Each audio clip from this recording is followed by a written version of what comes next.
Hi, and welcome to a brand new episode from SciPunk Studios, where I'll be providing you with the hints, techniques, and advice on how to paint your miniatures. In this series of episodes, I'll be showing you how to paint the Mae'viir Dark Elf Sorceress from the Guild of Harmony miniature line.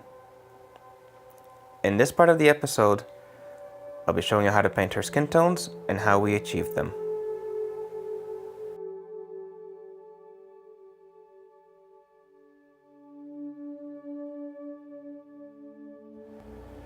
Alright, let's begin.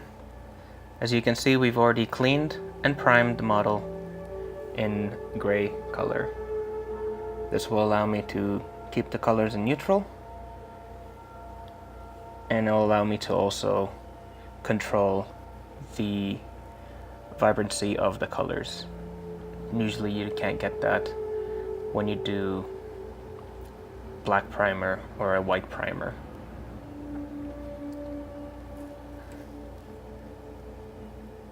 Always have to remember you need to thin down your paints.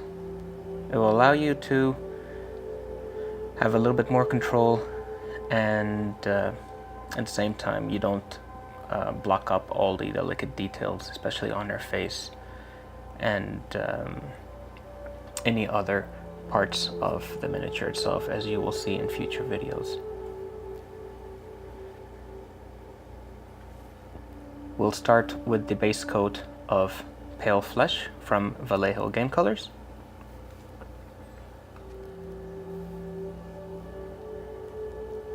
And we'll apply about 2 to 3 layers depending on how thin down the paints are.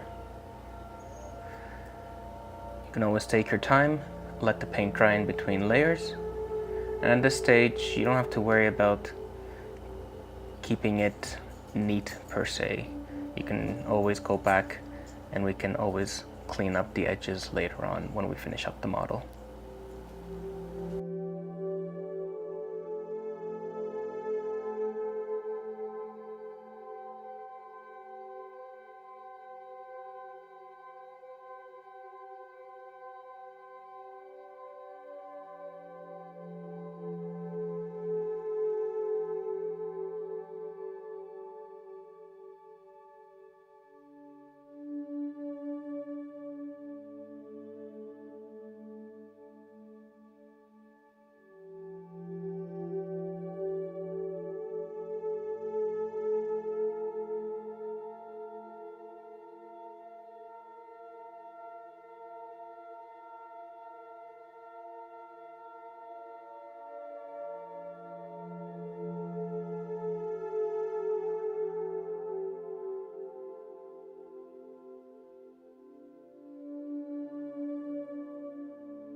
It's always a good idea to work with your miniature rather than against it.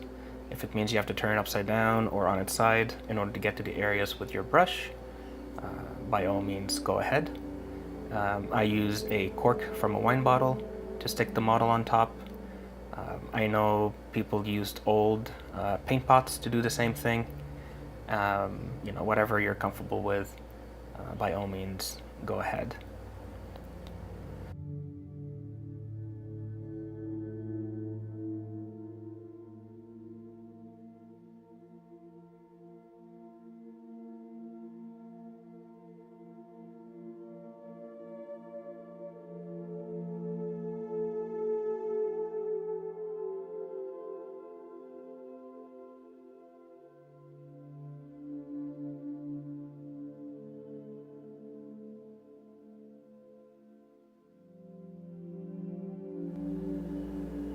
And we'll finish by applying the first layer of the base coat, and we'll proceed on to the next step with the highlights.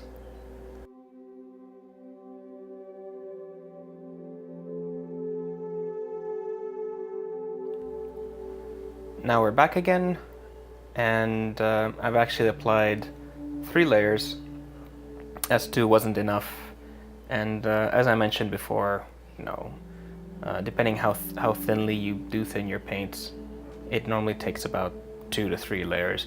Even, some people do 4, but I think that's a little bit excessive. If your paint is that thin, then you might need to add a little bit more paint to thicken it up. So once the base coat is applied, we're going to start with the first part of the highlights. And in this particular stage, we've added wolf gray to the pale flesh.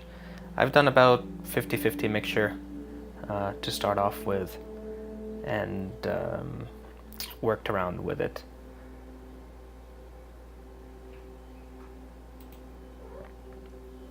Once you do start applying the highlights, again, same procedure. You do need to make it sure it's thin, and you do need to wipe the excess paint off on a towel, paper towel, just so you know at this point you're not adding too much as well. Like I said, because you're putting a lot of layers in, you don't want to obscure most of the details, especially in this particular model around her face, where it's already quite delicate to begin with.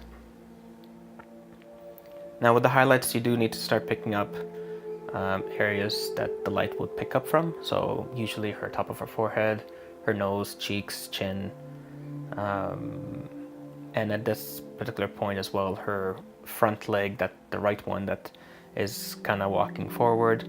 The thighs will be highlighted, and if you look at behind, part of her calf and her buttocks will also be highlighted.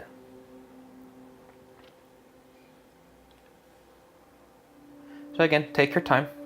There's no point of rushing it, and going along with the areas that I've mentioned, and just apply a little bit and just work around it, making sure that you don't take too much of the base color away from the model and creating that transition going up.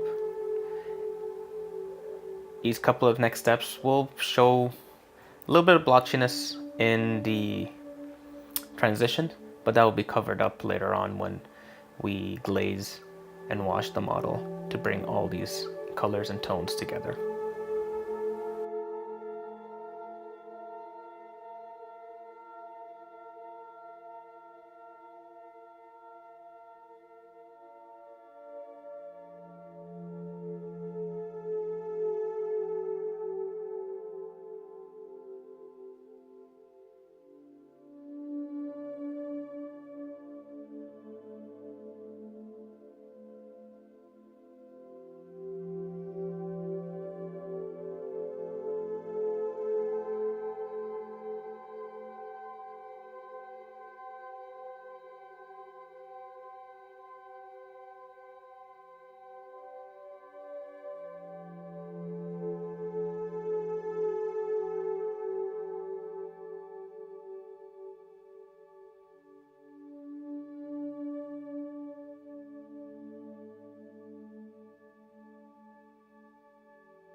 Now at this point, you do want to think ahead if you want to over-exaggerate some of the lines.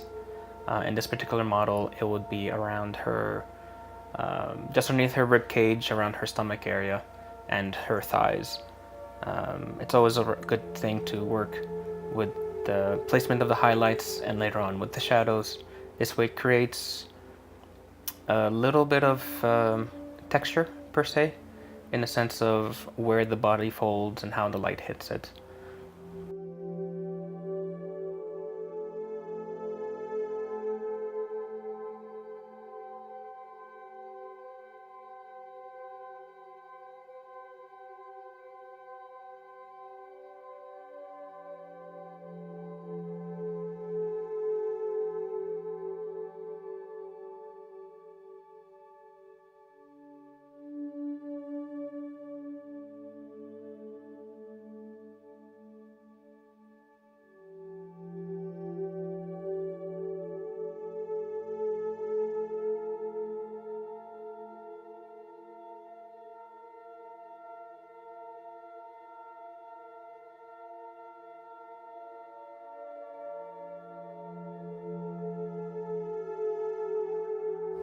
I'll finish up the highlights and we'll go on to the next stage of the model. Right, first layer of highlights is done. Now we can start working with the second layer, and that's just adding more wolf gray to the original mix of the pale fresh and wolf gray mixture. Really at this point you can add as much or as little depending on how much you want to transition from one part to the other. But again, always remember that the sharper the tones, the easier it is to start getting some of the results you want later on. Again, we're hitting the same areas that we did the first highlight with, but in a lesser extent. You do not want to cover the first highlight nor the base color that you've done before. And again, ignoring all of the blotches you see at this point, because later on we will fix that. All right, we'll finish up the first part and get back to adding the final highlights.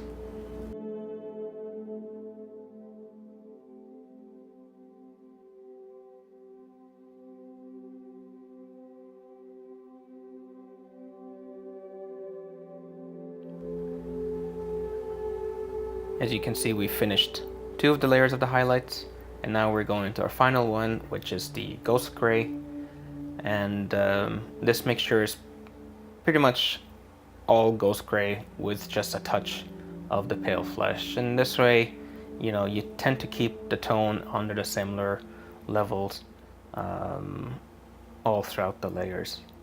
Again, applying the same areas, but at this point you're really applying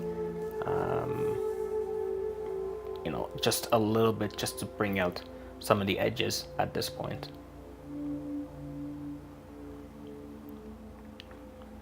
And we'll just continue on with the rest of the model, and going into the next step we will be applying the shade.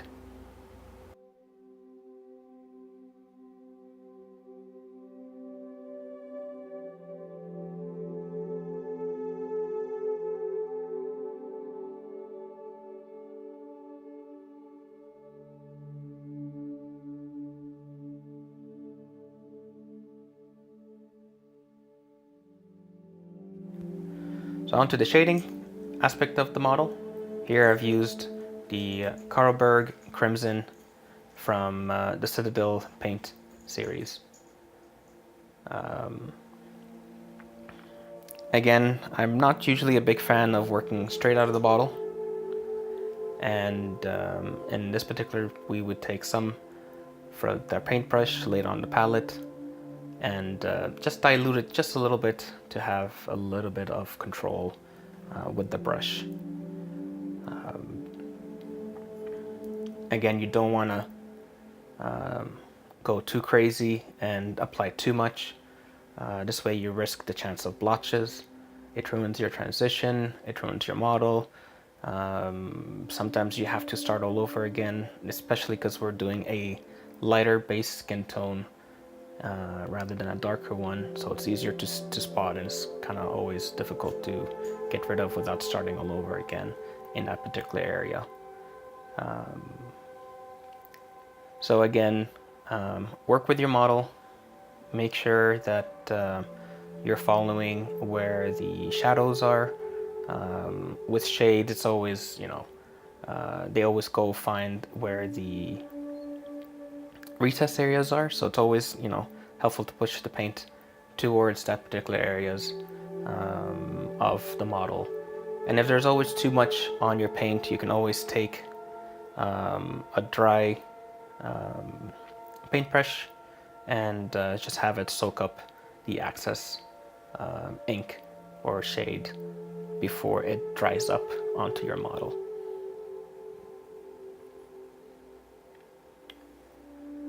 Again, we're applying it on all of the surfaces and making sure that we're pushing the shade into the recess areas and not having it collecting where the lightest of the model shows. Alright, we'll continue on with this step, and we'll get back when we're all done.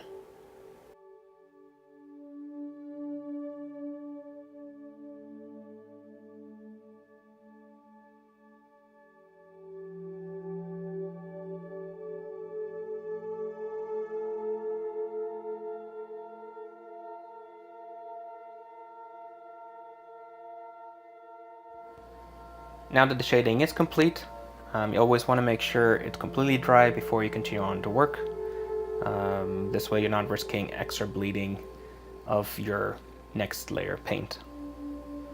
In this particular step, now we're going to start working on doing the shadows. And with this, we'll be using 50-50 mix of the Pale Flesh and the Warlord Purple. Now at this stage, you do want to be careful with how you start applying the layers. And it's the same way that you're doing with the highlights, but you're working backwards by doing the shadows.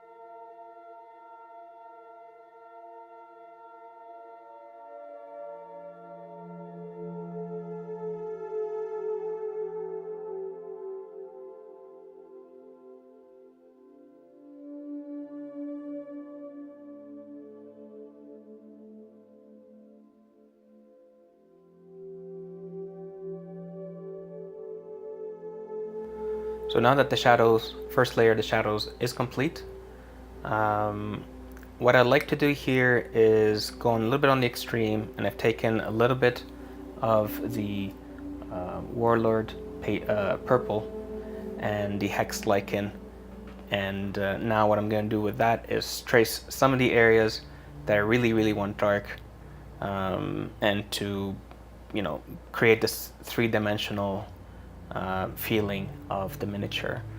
So we're doing, you know, below the eyes, near the hair, where we want to exaggerate the lines around her waist, hips, and her stomach area, where the cloth and the legs meet up. Again, all these areas that are going to be naturally darkened to begin with, those are the areas we're going to exaggerate the lines. So we're just going to work on that, and we'll come back once those ones are all done.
Now that we got the lines that we want, we will go into the next stage of the miniature.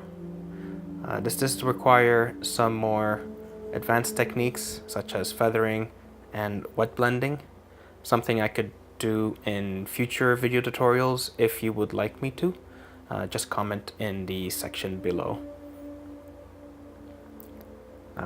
I will be using all the paints colors that we have used, including the shade, and it's basically working with pushing the paint towards the lighter areas and darker areas and in between to achieve a much smoother transition overall.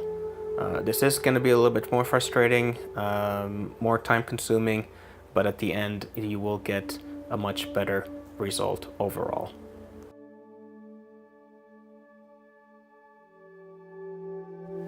As you can see, I went back to using a mixture of the pale flesh and the wolf gray and applied it on the raised areas and towards the forehead.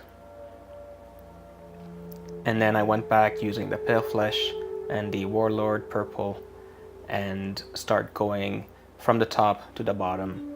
And what you'll see me do here is I'll start combining it, going from light to dark, dark to light, and pushing the light colors up and the dark colors down. And eventually, after a little bit of patience and a lot of practice, you will achieve a smoother transition in between the areas that you want. Again, this particular stage, you do want to be careful with where we've placed the shadows and the shading as well, because you don't want to go over it to eliminate any of that 3D dimension that we've already worked with the previous layers. Again, you don't want to rush, take your time. Again, work with thin down paints, because with this stage, if you go too thick, it's gonna get blotchy, you're gonna lose control, and you're not gonna be able to get the transition that you want from this model. Especially when you're doing this technique, you do want to work in stages. Here you see me working with the head, and then eventually I'll work with the torso, but even with the torso I will divide it in half, working with the chest area first or second, depending what you prefer, and then having the stomach area done as well.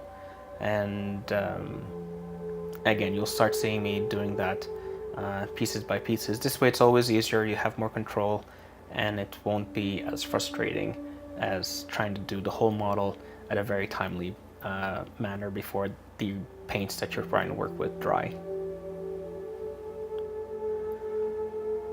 So we'll finish the upper part of the body, and we will come back and we'll show you how to finish up the rest of it.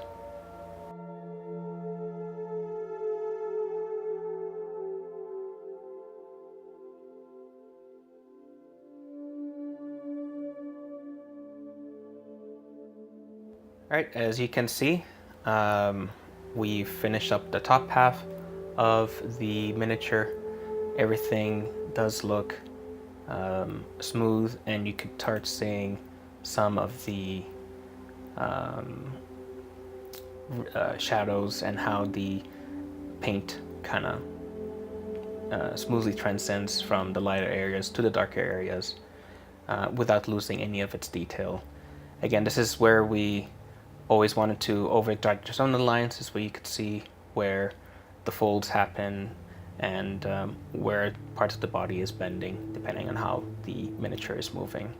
So now we'll be starting off with her legs.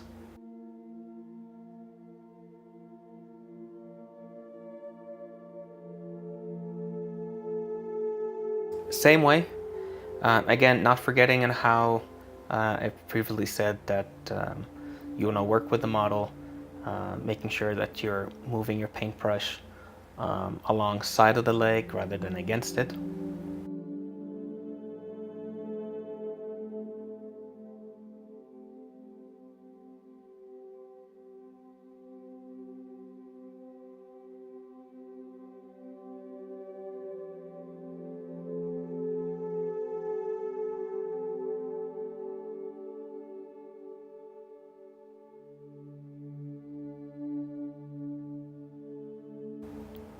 And in this stage, we're gonna over-exaggerate the lines around her buttocks area, her hips, and where her kneecap is as well. Again, continuing with the same process we did with the upper body, in the sense of working with the lighter colors, then working with the darker colors, and pushing them relatively against each other to create this nice and smooth transition.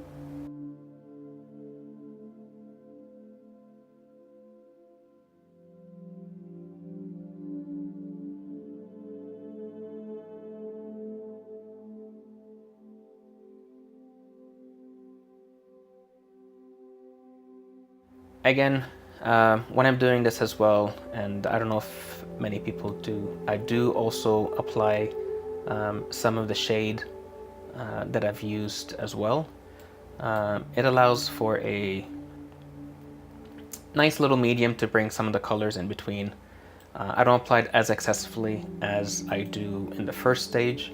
I just use it to kind of complement and bring the transition together on a much smaller scale.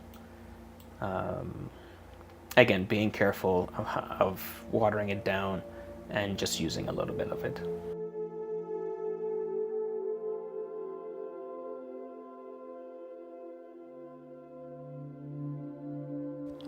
So I'll take this off camera again, work out with smoothing out the layers, and we'll come back and see the final results.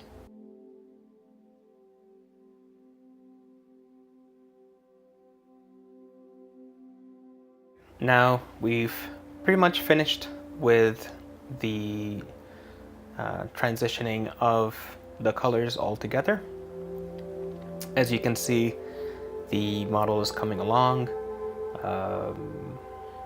You can see how the paints have been applied and how everything kind of smooths in and blends in into the areas that you see. At this particular point, we're just going to work with some final highlights, retouching up the hands of the miniature, and working along with it to just add a little bit of dimension to it. At this point, we're just using the mixture of pale flesh with the wolf gray and ghost gray, just to kind of bring out the fingers all together. Again, about the same technique that I've used. Don't worry about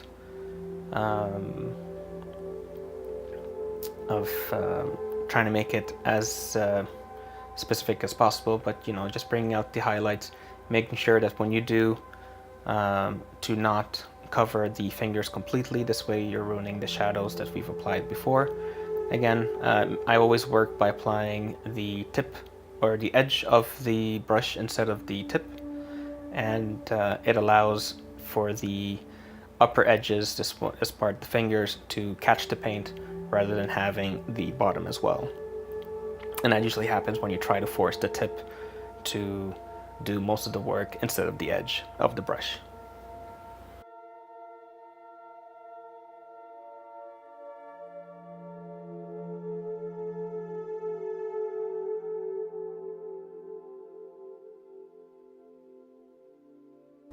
Alright, and we're coming to the end of this tutorial. This is the end result of the skin tone for the Dark Elf Sorceress.